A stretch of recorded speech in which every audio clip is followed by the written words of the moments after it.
Hi hello ನಮಸ್ಕಾರ welcome to my YouTube channel. ಇವತ್ತು ಶಿವರಾತ್ರಿಯ ದಿನ ನಾವು ಪ್ರತಿ ವರ್ಷ ಒಂದು ಟೆಂಪಲಲ್ಲಿ ಪೂಜೆ ಮಾಡಿಸ್ತೀವಿ. ಅದು ಯಾವ ಟೆಂಪಲ್ಲು ಮತ್ತು ಮಾರ್ನಿಂಗ್ ಎಷ್ಟು ಗಂಟೆಗೆ ಎದ್ದು ಪೂಜೆ ಮಾಡ್ತೀನಿ ಒಂದು ಸಣ್ಣದಾಗೆ ವಿಡಿಯೋ.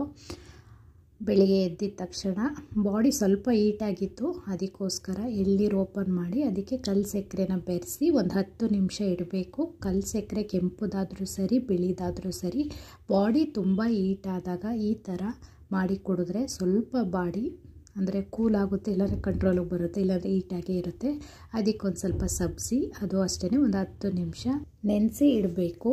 ಇಟ್ಟಾದಮೇಲೆ ಅಷ್ಟರಲ್ಲಿ ಕಲ್ಲು ಸಕ್ಕರೆನೂ ಎಲ್ಲ ಕರಗಿರುತ್ತೆ, ಇದು ಕೂಡ ಆಗಿರುತ್ತೆ. ಒಂದು 10 ನಿಮಿಷ ಅದನ್ನು ಬಿಟ್ಟು ಬೇರೆ ಕೆಲಸ ಎಲ್ಲ ಮಾಡ್ಕೊಬೋದು. ನಾನೆಲ್ಲ ಕೆಲಸ ಎಲ್ಲ ಮುಗಿಸಿ 10 ನಿಮಿಷ ಆದಮೇಲೆ ಕಲ್ಲು ಸಕ್ಕರೆ ಕರಗಿತ್ತು. ಒಳಗಡೆ ಗಂಜಿ ಇರುತ್ತಲ್ಲ, ಗಂಜಿ ಕೂಡ ವೇಸ್ಟ್ ಮಾಡಬೇಡಿ. ಸ್ಪೂನಲ್ಲೋ ಇಲ್ಲಾಂದರೆ ಫೋರ್ಕಲ್ಲೋ ಈ ಥರ ಒಳಗಡೆನೇ ಎಲ್ಲ ನೀಟಾಗಿ ತೆಕ್ಕೊಂಡ್ರೆ ಗಂಜಿ ಕೂಡ ಬರುತ್ತೆ ಆಚೆ. ಆವಾಗ ಗಂಜಿನೂ ಜೊತೆಗೆ ಹಾಕ್ಕೊಂಡು ಕುಡಿದ್ರೆ ಇನ್ನೂ ಚೆನ್ನಾಗಿರುತ್ತೆ. ಎಳ್ನೀರು ಸಬ್ಜಿ ನಿಮಗೆ ಇಲ್ಲಿ 1 ಸ್ಪೂನ್ ಹಾಕಿದ್ದೀನಿ, ನಿಮ್ಗೆ ಎಷ್ಟು ಬೇಕು ಅಷ್ಟು ಹಾಕ್ಕೊಬೋದು. ಹಾಗೆ ನಿಂಬೆಹಣ್ಣು ಅಷ್ಟೇ ತುಂಬಾ ಕೂಲ್ ಮಾಡುತ್ತೆ. ಈ ಟೈಮಲ್ಲಿ ಈ ಬಿಸಿಲಲ್ಲಿ ನಿಂಬೆಹಣ್ಣನ್ನು ಸರಬತ್ ಮಾಡ್ಕೊಂಡು ಕುಡಿದ್ರೆ ತುಂಬಾ ಒಳ್ಳೆಯದು. ನೋಡಿ ಈ ಕಲರ್ ಬರುತ್ತೆ, ತುಂಬಾ ಚೆನ್ನಾಗಿರುತ್ತೆ. ಬಾಡಿನೂ ಅಷ್ಟೇ ಬೇಗ ಕೂಲ್ ಆಗುತ್ತೆ.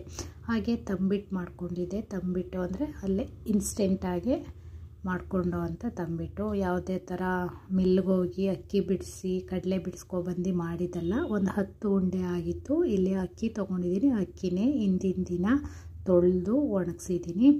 1 ಕಪ್ಪು ಹುರ್ಗಡ್ಲೆ, ಕಡಲೆ ಬೀಜ, ಕೊಬ್ಬರಿ ಮತ್ತು ಬೆಲ್ಲ ಮತ್ತು ಏಲಕ್ಕಿ ಇಷ್ಟೇ ಬೇಕಾಗಿರೋದು. ಸಿಂಪಲಾಗಿ ಬೇಗ ಕ್ವಿಕ್ಕಾಗಿ ಆಗೋವಂಥ ತಂಬಿಟ್ಟು.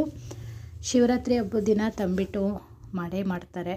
ಅದು ಬಿಟ್ಟರೆ ಇನ್ಯಾವ ಟೈಮಲ್ಲೂ ನಾವು ಮಾಡಲ್ಲ. ಅದು ಬಿಟ್ಟರೆ ಹಬ್ಬಗಳು ಅಂದರೆ ಊರಹಬ್ಬದಲ್ಲಿ ತಂಬಿಟ್ಟು ಮಾಡ್ತೀವಿ. ಅದು ಬಿಟ್ಟರೆ ಇನ್ಯಾವಾಗಲೂ ಮಾಡಲ್ಲ. ಫಸ್ಟು ಕಡಲೆ ಬೀಜನ ನೀಟಾಗಿ ಹುರ್ಕೊಬೇಕು. ಹುರ್ಕೊಳ್ಳೋದು ಅಂದರೆ ಅದು ಸಿಪ್ಪೆ ಎಲ್ಲ ಕಪ್ಪಾಗಿ ಹಾಕಬೇಕು. ಆ ಕಪ್ಪಾಗಾದಮೇಲೆ ಸಿಪ್ಪೆ ಎಲ್ಲ ನೀಟಾಗಿ ಬಿಡುತ್ತೆ, ಇಲ್ಲಾಂದರೆ ಸಿಪ್ಪೆ ನೀಟಾಗಿ ಬಿಡಲ್ಲ. ಅದನ್ನು ಕೂಲಾದಕ್ಕೆ ಇಟ್ಬಿಡಿ. ಕೂಲಾದಮೇಲೆ ಚೆನ್ನಾಗೆಲ್ಲ ಆರಿದ ಮೇಲೆ ಸಿಪ್ಪೆ ಬಿಡೋದು. ನೆಕ್ಸ್ಟು ಹುರ್ಗಡ್ಲೆನೂ ಅಷ್ಟೇ.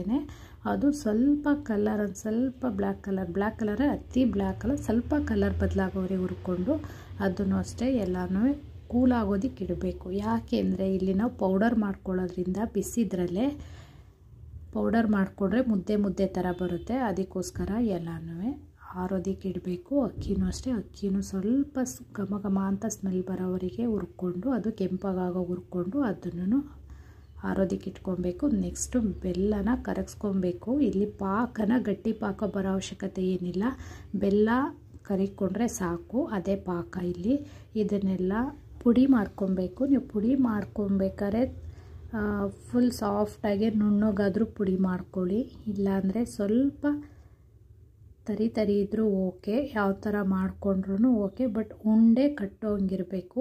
ಅಕ್ಕಿನೂ ಅಷ್ಟೇ ಮಿಲ್ಲಲ್ಲಿ ಬಿಡಿಸ್ತೀವಲ್ಲ ಆ ಥರ ಇರಲ್ಲ, ಹಸಿಟ್ಟು ಥರ ಇರಲ್ಲ, ಸ್ವಲ್ಪ ಅದು ಅಕ್ಕಿ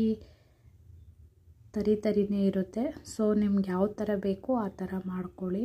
ಮಿಲ್ಲಲ್ಲಾದರೂ ಓಕೆ, ಪೌಡರ್ ಮಾಡಿಸ್ಕೊಂಬರ್ಬೋದು, ಇಲ್ಲಾಂದರೆ ಮನೇಲಾದರೂ ಮಾಡ್ಕೊಬೋದು. ಕಡಲೆ ಬೀಜನೂ ಅಷ್ಟೇ ತರಿ ಇದ್ದರೆ ಅದು ತಿನ್ನಬೇಕಾದ್ರೆ ಅದು ಬಾಯಿಗೆ ಸಿಕ್ಕರೆ ಚೆನ್ನಾಗಿರುತ್ತೆ. ಕೆಲವರು ಕೊಬ್ಬರಿನ ತುರಿದು ಹಾಕೋತಾರೆ, ಅದು ನನಗಿಷ್ಟ ಇಲ್ಲ. ಅದಕ್ಕೆ ನಾನು ಈ ಥರ ಪೌಡರ್ ಮಾಡಿ ಹಾಕ್ಕೊಳ್ತಾ ಇದ್ದೀನಿ.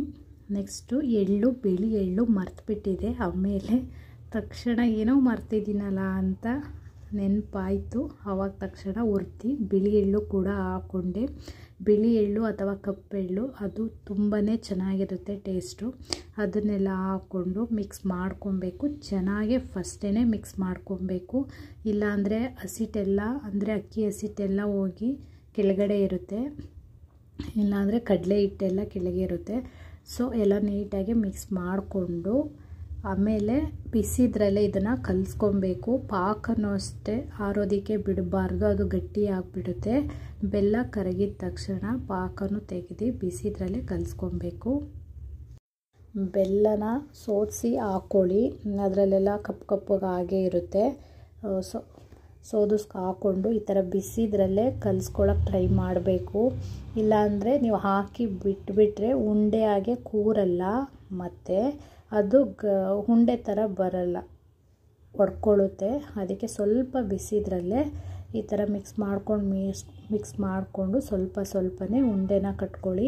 ಈ ಥರ ಮಾಡ್ಕೊಳ್ಳಿ ತುಂಬಾ ಚೆನ್ನಾಗಿರುತ್ತೆ, ಬೇಗ ಕ್ವಿಕ್ಕಾಗಿ ಆಗುತ್ತೆ. ನಾವು ಹಿಂದಿನ ದಿನನೇ ಹಸಿಟ್ಟೆಲ್ಲ ಬಿಡಿಸ್ಕೊಬಂದು ಮನೇಲಿ ಇಟ್ಕೊಂಡು ಅದು ಸ್ವಲ್ಪನೂ ಬಿಡ್ಸೋಕ್ಕಾಗಲ್ಲ ಹಸಿಟ್ಟು. ನಮ್ಗೆ ಸ್ವಲ್ಪ ಬೇಕು ಅಂದಾಗ ಈ ಥರ ತಕ್ಷಣಕ್ಕೇ ಮಾಡ್ಕೊಬೋದು. ಅಕ್ಕಿ ತರಿ ಉಂಡೆ ಅಂತಲೂ ಕೂಡ ಅಂತಾರೆ ಇದನ್ನು. ತುಂಬ ಥರ ತಂಬಿಟ್ಟು ಮಾಡ್ತಾರೆ, ಒಂದೊಂದು ಸೈಡ್ ಒಂದೊಂದು ಥರ ಮಾಡ್ತಾರೆ. ಬಟ್ ನಾನು ಮಾಡೋದು ಈ ಥರ ಸಿಂಪಲ್ಲಾಗಿ ಮನೆಯಲ್ಲೇ ಮಾಡ್ಕೊಳ್ಳೋದ್ರಿಂದ ಬೇಗ ಆಗುತ್ತೆ. ಮತ್ತು ತಕ್ಷಣಕ್ಕೆ ಪೂಜೆಗೆ ಅಂದರೆ ಅಲ್ಲೇ ಮಾಡಿ ಅಲ್ಲೇ ಇಡಬೇಕು, ಅದನ್ನೇ ನೈವೇದ್ಯ ಅನ್ನೋದು. ಪೂಜೆಗೆ ಅಲ್ಲೇ ಮಾಡಿಡೋದ್ರಿಂದನೇ ನೈವೇದ್ಯನ. ನಾವು ಹಿಂದಿನ ದಿನ ಮಾಡಿಟ್ರೆ ಅಷ್ಟು ಅದು ವೈಬ್ ಬರಲ್ಲ. ಅದಕ್ಕೋಸ್ಕರ ನಾನು ಪೂಜೆಗೆ ಏನು ಬೇಕೋ ಅವತ್ತೇ ಬೆಳಿಗ್ಗೆನೇ ಬೇಗ ಎದ್ದು ಮಾಡೋದು. 4 o'clock ಇದ್ದರೆ ಪೂಜೆ ಮಾಡೋಷ್ಟರಲ್ಲಿ ಒಂದು 6 o'clock ಆಗೋಗುತ್ತೆ. ಇದನ್ನೆಲ್ಲ ಒಂದು 2 hours ಮಾಡೋದಕ್ಕೆ. ನೆಕ್ಸ್ಟ್ ಇದೆಲ್ಲ ಮಾಡ್ಕೊಂಡಾದಮೇಲೆ ಪೂಜೆಗೆ ಅಂತ ಪಂಚಾಮೃತ ಮಾಡಿದೆ, ಅದು ಕೂಡ ತುಂಬಾ ಚೆನ್ನಾಗಿತ್ತು. ಪ್ರತಿ ಸಲ ಪಂಚಾಮೃತ ಮಾಡ್ತೀನಿ, ಬಟ್ ಒಂದೊಂದು ಸಲ ಒಂದೊಂದು ಥರ ಡಿಫ್ರೆಂಟ್ ಆಗಿರುತ್ತೆ. ಈ ಥರ 10 ಉಂಡೆ ಆಗಿತ್ತು. ಆಮೇಲೆ ಒಂದು 3-4 days ಇಟ್ಕೊಂಡು ತಿನ್ಬೋದು. 1 month ಎಲ್ಲ ಸ್ಟೋರ್ ಮಾಡೋಕ್ಕೆ ಹೋಗಬೇಡಿ, ಆದಷ್ಟು ಬೇಗ ಖಾಲಿ ಮಾಡಿ. ಪಂಚಾಮೃತಕ್ಕೆ ಒಣದ್ರಾಕ್ಷಿ, ಗೋಡಂಬಿ, ಬಾದಾಮಿ ಏನಾರು ಹಾಕ್ಕೊಬೋದು, ಪಿಸ್ತಾ ಏನಾದರೂ ಹಾಕ್ಕೊಬೋದು. ಹಾಗೆ ಒಂದು 3 ಥರ ಹಣ್ಣುಗಳು, ಅದರಲ್ಲಿ ನಾನು ದ್ರಾಕ್ಷಿ, ಸೇಬು ಮತ್ತು ಬಾಳೆಹಣ್ಣು, ಮತ್ತು ನಾನಿಲ್ಲಿ ಸಕ್ಕರೆ ಹಾಕಲಿಲ್ಲ, ಕಲ್ಲು ಸಕ್ಕರೆ ಹಾಕ್ತೆ. ನಾವು ಸಕ್ಕರೆ ಯೂಸ್ ಮಾಡ್ತಿರೋ ಕಾರಣ ಮನೇಲೂ ಸಕ್ಕರೆ ಇರಲಿಲ್ಲ, ಸೊ ಕಲ್ಲು ಸಕ್ಕರೆನೇ ನಾನು ಹಾಕೋದು. ಪಂಚಾಮೃತಕ್ಕೆಲ್ಲ ಏಲಕ್ಕಿ ಮತ್ತು ಜೇನುತುಪ್ಪ ಮತ್ತು 1 ಗ್ಲಾಸು ಹಾಲು, 1 ಗ್ಲಾಸು ಮೊಸರು ಮತ್ತು ಸ್ವಲ್ಪ ತುಪ್ಪ ಕೆಲವ್ರು ಹಾಕ್ಕೊಳ್ತಾರೆ, ಕೆಲವ್ರಿಗೆ ಇಷ್ಟ ಆಗಲ್ಲ. ಬಟ್ ನಾನಿಲ್ಲಿ ತುಪ್ಪ ಎಲ್ಲ ಹಾಕ್ತೀನಿ. ಪಂಚಾಮೃತ ಶಿವರಾತ್ರಿಲಿ ಬಿಟ್ಟರೆ ಇನ್ನು ಬೇರೆ ಯಾವುದೇ ಹಬ್ಬಕ್ಕೂ ಮಾಡಲ್ಲ. ಸೊ ಶಿವರಾತ್ರಿಲಿ ಈ ಥರ ಮಾಡ್ಕೊಂಡು ತಿನ್ನೋದ್ರಿಂದ ತುಂಬಾ ವಿಶೇಷವಾಗಿರುತ್ತೆ ಮತ್ತು ಚೆನ್ನಾಗಿರುತ್ತೆ. ನಮ್ಮ ಮನೇಲಿ ಪೂಜೆ ಸಿಂಪಲಾಗಿ ಆಯಿತು, ಅಂದರೆ ತಂಬಿಟ್ಟು ಮತ್ತು ಪಂಚಾಮೃತ ಎರಡೇ ಮಾಡಿದ್ದು. ಇನ್ನು ಬೇರೆ ಹಬ್ಬಗಳಲ್ಲೆಲ್ಲ ಅಡುಗೆ ಮನೇಲೇ ಇರ್ತೀನಿ, ಅಷ್ಟು ಬ್ಯುಸಿ ಇರುತ್ತೆ ಆ ಅಡುಗೆ ಈ ಅಡುಗೆ ಒಬ್ಬಟ್ಟು ಅಂತೆಲ್ಲ. ಬಟ್ ಏನೂ ಇಲ್ದಿರೋ ಕಾರಣ ಬೇಗನೆ ಪೂಜೆ ಆಯಿತು. ಇದನ್ನು ಮುಗಿಸ್ಕೊಂಡು ನಾವು ಹೊರಟಿದ್ದು. ಕೊಡಿಲ್ಲದ ನೋಡಿ ಗೈಸ್, ಇದು ಮಾಡಿದ್ದಾನೆ. ಇದು ಏನೋ ಇದು ತ್ರಿಶೂಲ್. ಆಮೇಲೆ ಇದು ಡಮರು. ತ್ರಿಶೂಲ ಡಮರು. ಕ್ರಿಯೇಟಿವ್ ಏನು ಚೆನ್ನಾಗಿ ಮಾಡ್ತಾನೆ. ಈ ಥರದ್ದೆಲ್ಲ ಚೆನ್ನಾಗಿ ಮಾಡ್ತಾನೆ. ತರಲೆ ಆಡು ಅಂದರೆ ಸಖತ್ತಾಗಿ ಆಡ್ತಾನೆ ಅಲ್ವೇನೋ ಹರ್ಷ? ಆಯ್ ಮಾಡು. ಹೇಗೆ ಮಾಡಿದೆ? ಫಸ್ಟ್ 2 ಕಪ್ ತೊಗೊಂಡು ಉಲ್ಟಾ ಸ್ಟಿಕ್ ಮಾಡ್ಬಿಟ್ಟು ಗ್ಲೂ ಎಲ್ಲ ಹಾಕಿದೆ. ಆಮೇಲೆ ಇನ್ನೊಂದು ಪೇಪರ್ ಕಟ್ ಮಾಡಿ ಪೇಂಟ್ ಮಾಡಿ ಇದು ಗಟ್ಟಿ ಪೇಪರಿಂದ ಇದು ಮಾಡಿ ಇದರ ಶೇಪ್ ಕಟ್ ಮಾಡಿ ಹಾಕಿ ಬೀಡ್ಸೋಣ. ಚೆನ್ನಾಗಿದೆ ಕಣ. ಸೋಮನಹಳ್ಳಿ ಅಂತ ಕನಕಪುರ ರೋಡ್ ಹತ್ರ ಬರೋದು ಈ ಹಳ್ಳಿ ಸೋಮನಹಳ್ಳಿ. ಡಾಕ್ಟರ್ ಬ್ರೋ ಇದ್ದಾರಲ್ಲ ಅವರೂರು. ಡಾಕ್ಟರ್ ಬ್ರೋ ಅಂದರೆ ಯಾರಿಗೆ ಗೊತ್ತಿಲ್ಲ, ಅವರೂರು. ಇದು ಸೋಮನಹಳ್ಳಿ. ಇಲ್ಲಿ ನಮ್ಮ ಹಸ್ಬೆಂಡ್ ಅವರ ಅಪ್ಪ ಅಂದರೆ ಅವರ ತಾತ ಕಟ್ಟಿರೋವಂಥ ದೇವಸ್ಥಾನ ಮಲೆ ಮಹದೇಶ್ವರ ಟೆಂಪಲ್ಲು. ಇಲ್ಲಿ ನವಗ್ರಹ ಟೆಂಪಲ್ ಕಟ್ಟಿದ್ದಾರೆ. ನಾವು ಪ್ರತಿ ವರ್ಷ ಇಲ್ಲಿ ಪೂಜೆ ಮಾಡಿಸೋದಕ್ಕಿಂತ ಬರ್ತೀವಿ. ಅದು ನವಗ್ರಹ ಪೂಜೆ ಪ್ರತಿ ವರ್ಷ. ಇದು ಸತತವಾಗಿ 25 ವರ್ಷ ಆಗಿದೆ ಈ ಟೆಂಪಲ್ನ ಕಟ್ಟಿ. ಇಲ್ಲಿ ಇವ್ರು ಕಟ್ಟಿರೋದ್ರಿಂದ ನಾವೇ ಬಂದು ಇಲ್ಲಿ ಪೂಜೆ ಮಾಡಿಸ್ಕೊಂಡು ಹೋಗ್ತೀವಿ. ಈ ವರ್ಷವೂ ಹಾಗೆ ಅಲ್ಲಿಗೆ ಹೋಗಿ ಪೂಜೆ ಮಾಡಿಸಿದ್ವಿ. ಶಿವರಾತ್ರಿ ದಿನ ಅಲ್ಲೋಗಿ ಪೂಜೆ ಮಾಡಿಸಿದ್ರೆ ಏನೋ ಒಂದಿನ ನೆಮ್ಮದಿ ಅಂತಲೇ ಹೇಳ್ಬೋದು. ನಾವು ಚಿಕ್ಕವರಿದ್ದಾಗ ನಮ್ಮ ಮನೇಲಿ ಶಿವರಾತ್ರಿ ಹಬ್ಬದ ದಿನ ಶನೇಶ್ವರ ಕತೆ ಓದಿಸ್ತಿದ್ರು. ಸೊ ಅದರಿಂದ ಏನೋ ಒಂದು ವೈಬ್ ಇರ್ತಿತ್ತು, ಏನೋ ನಾವು ಅದನ್ನು ಕಾರ್ಯದಲ್ಲಿ ಭಾಗಿಯಾಗಿದ್ದೀವಿ ಅನ್ನೋ ಫೀಲಿಂಗ್ ಇರ್ತಿತ್ತು. ಬಟ್ ಇಲ್ಲಿ ಈ ಮನೆಗೆ ಬಂದ ಮೇಲೆ ಇಲ್ಲಿ ಕೂಡ ಶಿವರಾತ್ರಿ ಹಬ್ಬದ ದಿನ ಅಲ್ಲಿ ಹೋಗಿ ಪೂಜೆ ಮಾಡಿಸೋದ್ರಿಂದ ತುಂಬಾ ಖುಷಿಯಾಗುತ್ತೆ. ಒಂದು ಅರ್ಧ ದಿನ ಮುಕ್ಕಾಲು ದಿನ ಅಲ್ಲೇ ಕಳೆದೋಗುತ್ತೆ. ಸೊ ಅದರಿಂದ ಏನೋ ಒಂದು ಕಾರ್ಯದಲ್ಲಿ ನಾವು ಭಾಗಿಯಾಗಿದ್ವಿ ಅನ್ನೋದು ಖುಷಿ. ನಾವು ಚಿಕ್ಕವರಿದ್ದಾಗ ನಮ್ಮ ದೊಡ್ಡಪ್ಪ ಹೇಳೋರು ಶಿವರಾತ್ರಿ ಅಂದರೆ ಏನು ಅಂತ ಕೇಳಿದ್ರೆ ಅವ್ರು ಹೇಳೋರು, ಶಿವ ಇಡೀ ದಿನ ನಮ್ಮನ್ನು ಕಾಯ್ತಾನೆ, ಅಂದರೆ ಇಡೀ ವರ್ಷ ಇಡೀ ದಿನ ನಮ್ಮನ್ನು ಕಾಯ್ತಾನೆ. ಶಿವರಾತ್ರಿ ದಿನ ಅವನು ಮಲಗಿರ್ತಾನೆ, ಅವನ್ನ ನಾವು ಜಾಗರಣೆ ಮಾಡಿ ಕಾಯಬೇಕು ಅಂತ. ಬಟ್ ನಾವು ಅದನ್ನೇ ಹೌದಾ ಅಂದ್ಕೊಂಡು ಜಾಗರಣೆ ಇರೋವು. ಜಾಗರಣೆ ಅಂದರೆ ಯಾವ ಥರ ಅಂದರೆ ಅಂತ ನಮಗೆ ಗೊತ್ತಿರಲಿಲ್ಲ ಚಿಕ್ಕವರಿದ್ದಾಗ. ಈ ಪಿಚ್ಚಿ ಆಡ್ತಾರಲ್ಲ, ಬೇಳೆ ಅಂದರೆ ಕಟ್ಟೆ ಮಣೆ, ಬೇಳೆ ಆಡೋದು, ಪಿಚ್ಚಿ ಆಡೋದು, ಈ ಥರ 25 ಪೈಸಾ 50 ಪೈಸಾ ಅವಾಗಿದ್ದಿದ್ದು 4 ಆಣೆ 8 ಆಣೆ ಅಂತ ಅದನ್ನು ಕಟ್ಕೊಂಡು ಜಾಗರಣೆ ಅಂತ ಆಟ ಆಡೋವು. ಅದೇ ನಮಗೆ ಜಾಗರಣೆ ಆಗಿತ್ತು.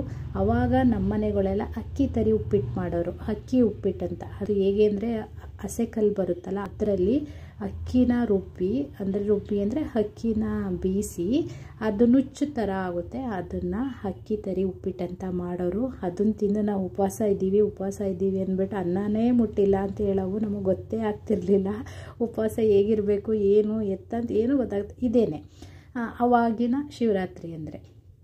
ಆಮೇಲೆ ನಮ್ಮ ದೊಡ್ಡಪ್ಪನಿಗೆ ನಿಮ್ಗೆ ಯಾರು ಹೇಳಿದ್ದು ಈ ಥರ ಅಂದರೆ ನಮ್ಮವ್ವ ಹೇಳಿದ್ದು ಅಂತಿಲ್ಲ, ಅವ್ರಿಗೆ ಯಾರು ಹೇಳಿರ್ತಾರೆ ಅವರಮ್ಮ ಹೇಳಿರ್ತಾರೆ. ಅವಾಗೆಲ್ಲ ಈ ಥರ ಶಿವರಾತ್ರಿ ಅಂದರೆ ಶಿವನ ನಾವು ಕಾಯಬೇಕು, ಆ ದಿನ ಎದ್ದು ಶಿವನ ಕಾಯಬೇಕು, ಶಿವ ಅವತ್ತು ಮಲಗಿರ್ತಾನೆ ಅಂತ. ಇವಾಗ ಪುರಾವೆಗಳ ಪ್ರಕಾರ ಹೇಗೆ ಅಂದರೆ, ಇವಾಗ ನಮಗೆ ಗೊತ್ತಾಗಿರೋ ಪ್ರಕಾರ ಶಿವರಾತ್ರಿ ದಿನ ಶಿವ ಪಾರ್ವತಿ ಮದುವೆಯಾಗಿದ್ದ ದಿನ ಅಂತ ಕೆಲವರು ಹೇಳ್ತಾರೆ. ಕೆಲವರು ಶಿವ ನಾಟ್ಯವಾಡಿದ ದಿನ ಅಂತ ಹೇಳ್ತಾರೆ. ಕೆಲವರು 3ನೇ ಕಣ್ಣು ತೆರೆದಿದ್ದ ದಿನ ಶಿವರಾತ್ರಿ ಅಂತ ಹೇಳ್ತಾರೆ. ಕೆಲವರು ಸೃಷ್ಟಿ ಮಾಡಿದ ದಿನ ಅಂತ ಕೆಲವ್ರು ಹೇಳ್ತಾರೆ. ಸೊ ಇವಾಗ ಯಾವ ಥರ ಅನ್ನೋದು ಗೊತ್ತಿಲ್ಲ, ಬಟ್ ನಮ್ಮ ದೊಡ್ಡಪ್ಪ ಹೇಳಿದೆ ನಮ್ಗೆ ಹೌದು ಅಂತ ಅನಿಸುತ್ತೆ. ಯಾಕೆ ಅಂದರೆ ಇವಾಗೆಲ್ಲ ಇನ್ಸ್ಟಾಗ್ರಾಮು, ಫೇಸ್ಬುಕ್ಕು, ಯೂಟ್ಯೂಬಲ್ಲೆಲ್ಲ ನೋಡಿ ಕಲ್ತಿರೋದು. ಅವ್ರಿಗೆ ಅವಾಗ ಯಾವುದಿತ್ತು, ಯಾವುದೂ ಇರಲಿಲ್ಲ. ಅವ್ರ ಅಪ್ಪ ಅಮ್ಮ ಏನು ಹೇಳಿರ್ತಾರೆ ಅದೇ ಅವ್ರಿಗಿರ್ತಿತ್ತು, ಅವ್ರೇನು ಹೇಳಿದ್ರು ನಮ್ಗೆ ಅದಿರ್ತಿತ್ತು.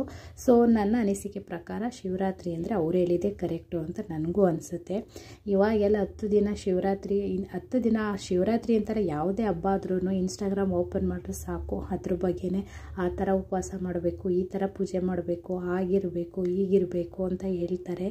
ನಮಗೆ ಹಿರಿಕರು ಏನು ಹೇಳ್ಕೊಟ್ಟಿರ್ತಾರೆ ನಾವು ಅದನ್ನೇ ಮಾಡಬೇಕು. ಯಾಕೆ ಅಂದರೆ ಅವ್ರಿಗೇನೂ ಗೊತ್ತಿರಲ್ಲ, ಅವ್ರು ಅವಾಗಲಿಂದ ಹೇಗೆ ಮಾಡ್ಕೊಂಡು ಬಂದಿರ್ತಾರೆ ಅದೇ ಆಗಿರುತ್ತೆ.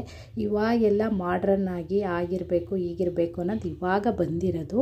ಅವಾಗೆಲ್ಲ ಹೇಗೂ ಇರಲಿಲ್ಲ, ಅವ್ರು ಹೇಗೆ ಮಾಡ್ಕೊಂಬರ್ತಿದ್ರು ಅವಾಗ ಹಾಗೇ ಇರ್ತಿತ್ತು. ನನ್ನ ಅನಿಸಿಕೆ ಪ್ರಕಾರ ಆ ಥರ ನಾವು ಅವಾಗೆಲ್ಲ ಹೇಗೆ ಮಾಡ್ಕೊಂಡು ಬರ್ತಾಯಿದ್ವಿ ಅದೇ ಥರ ಮಾಡಬೇಕು. ಅದನ್ನೇ ಇಂಪ್ರೂವೈಸ್ ಮಾಡ್ಕೊಂಡು ಹೋಗ್ಬೇಕೇ ಹೊರ್ತು ಮಾಡ್ರನ್ ಆಗಬಾರ್ದು. ಶಿವರಾತ್ರಿ ಅಂದರೆ ನನಗೆ ಗೊತ್ತಿರೋ ಪ್ರಕಾರ ಬೆಳಿಗ್ಗೆಯಿಂದ ಉಪವಾಸ ಅಂತ ಅಂದರೆ ಹಣ್ಣು ಫಲಹಾರ ಎಲ್ಲ ತಿನ್ಬೋದು. ಆದರೆ ಇದ್ರ ಅನ್ನ ಪದಾರ್ಥ, ಒಗ್ಗರಣೆ ಪದಾರ್ಥ, ಸ್ಪೈಸಿ ಪದಾರ್ಥ ಎಲ್ಲ ತಿನ್ನಬಾರ್ದು ಅನ್ನೋದು ಇದ್ದು. ನೈಟೆಲ್ಲ ಜಾಗರಣೆ ಇರಬೇಕು ಅನ್ನೋದು ಉಪವಾಸ. ನಾನಿಲ್ಲಿ ಉಪವಾಸ ಇರೋ ಕಾರಣ ಮೊಸರು ಅವಲಕ್ಕಿ ಮಾಡ್ಕೊಂಡಿದ್ದೆ. ಮೊಸರು ಅವಲಕ್ಕಿ ಎಲ್ಲರೂ ಕೂಡ ಮಾಡ್ಕೊಬೋದು, ತುಂಬಾ ಈಸಿ. ಬರೀ ಮೊಸರು ಅವಲಕ್ಕಿ ಹಾಕ್ಕೊಂಡು ತಿಂದರೂ ಓಕೆ. ಅದಕ್ಕಿಲ್ಲ ಅಂತಂದರೆ ಹಣ್ಣುಗಳು ಎಲ್ಲ ಥರ ಹಣ್ಣು ಕೂಡ ಹಾಕ್ಕೊಬೋದು. ನಾನಿಲ್ಲಿ ದ್ರಾಕ್ಷಿ ಮತ್ತು ಬನಾನಾ ಹಾಕಿದೆ. ನೀವಿಲ್ಲಿ ದಾಳಿಂಬೆ, ಸೇಬು ಅಥವಾ ಬೇರೆ ಎಲ್ಲ ಥರ ಹಣ್ಣುಗಳು, ಡ್ರೈ ಫ್ರೂಟ್ಸು ಎಲ್ಲ ಹಾಕ್ಕೊಬೋದು. ಬಟ್ ನಾನಿಲ್ಲಿ ಏನೂ ಹಾಕ್ಕೊಂಡಿರಲಿಲ್ಲ, ನನಗೆ ಎಷ್ಟು ಬೇಕೋ ಅಷ್ಟು ಮಾತ್ರ ಮಾಡ್ಕೊಂಡಿದ್ದೆ. ಜಾಸ್ತಿ ಆಗಿಬಿಟ್ರೆ ಆಗಲ್ಲ ತಿನ್ನೋದಕ್ಕೂ. ಆಮೇಲೆ ಹೊಟ್ಟೆ ತುಂಬ ತಿನ್ನಲೂಬಾರ್ದು ಉಪವಾಸ ಇದ್ದಾಗ. ಒಗ್ಗರಣೆ, ಉಪ್ಪು ಇದರಿಂದೆಲ್ಲ ದೂರ ಇರಬೇಕು. ಈರುಳ್ಳಿ ಬೆಳ್ಳುಳ್ಳಿ ಎಲ್ಲ ಹಾಕ್ಕೋಬಾರ್ದು. ಈ ಥರ ಫುಡ್ಗೆ ಈ ಥರ ಪೀನಟನ್ನು ಹುರಿದು ಹಾಕ್ಕೊಳ್ಳೋದ್ರಿಂದ, ಕಡಲೆ ಬೀಜ ಹುರಿದು ಹಾಕ್ಕೊಳ್ಳೋದ್ರಿಂದ ಸ್ವಲ್ಪ ಟೇಸ್ಟ್ ಸಿಗುತ್ತೆ ಬಾಯಿಗೆ ಅಂತ ಅಷ್ಟೇ. ಸಪ್ಪೆ ಇರುತ್ತೆ. ಇಲ್ಲಾಂದರೆ ಉಪ್ಪೆಲ್ಲ ಹಾಕ್ಕೊಂಡು ತಿನ್ನೋಂಗಿಲ್ಲ ಉಪವಾಸ ಇದ್ದಾಗ. ಸೊ ಅದಕ್ಕೋಸ್ಕರ ನಾನು ಈ ಥರ ಮಾಡ್ಕೊಂಡಿದ್ದೆ ನೈಟಿಗೆ. ಹಾಗೆ ಜಾಗರಣೆಗೆ ಎಲ್ಲೂ ಕೂಡ ಹೋಗೋಕ್ಕಾಗಲಿಲ್ಲ. ಈಶಾರ್ದವ್ರದ್ದು, ಸದ್ಗುರು ಅವ್ರದ್ದು ಲೈವ್ ಬರ್ತಿತ್ತು ಯೂಟ್ಯೂಬಲ್ಲಿ. ಸೊ ಅದನ್ನು ನೋಡಿ ಮಲಗಿದ್ದಾಯಿತು. ಮಾರ್ನಿಂಗ್ವರೆಗೆ ಏನು ಕೂತಿರಲಿಲ್ಲ, ಒಂದು 12 o'clock ಗಂಟ ಕೂತ್ಕೊಂಡು ನೋಡಿ ಮುಗೀತು. ಈ ವರ್ಷದ್ದು ಶಿವರಾತ್ರಿ ಈಗ ಮುಗೀತು. ಲಾಸ್ಟ್ ಇಯರು ನಾವು ಹರಿಹರ ಹೋಗಿದ್ವಿ. ಅಲ್ಲಂತೂ ತುಂಬಾ ಚೆನ್ನಾಗಿತ್ತು. ನೈಟೆಲ್ಲ ಜಾಗರಣೆ ಇದ್ವಿ, ನಿದ್ದೆನೇ ಮಾಡಿರಲಿಲ್ಲ, ಅಷ್ಟು ಚೆನ್ನಾಗಿತ್ತು. ಈ ವರ್ಷ ಅದನ್ನು ನೋಡಿ ತುಂಬಾ ಮಿಸ್ ಆಯಿತು. ಬಟ್ ಆದರೂ ಪರವಾಗಿಲ್ಲ, ಒಂದು 12 o'clock ಗಂಟ ಕೂತಿದ್ದು ನಾನು ಅಲ್ಲಿಗೆ ಸ್ಟಾಪ್ ಮಾಡಿ ಮಲ್ಕೊಂಡೆ. ಒಬ್ಬಳೇ ಇರೋ ಕಾರಣ ಕೂರೋದಕ್ಕಾಗಲಿಲ್ಲ. ಸೊ ಗೈಸ್, ನಿಮಗೆ ವಿಡಿಯೋ ಇಷ್ಟ ಆಗಿದರೆ ನಮ್ಮ ಚಾನಲ್ನ ಸಬ್ಸ್ಕ್ರೈಬ್ ಮಾಡಿ, ಹಾಗೆ ಲೈಕ್ ಮಾಡಿ.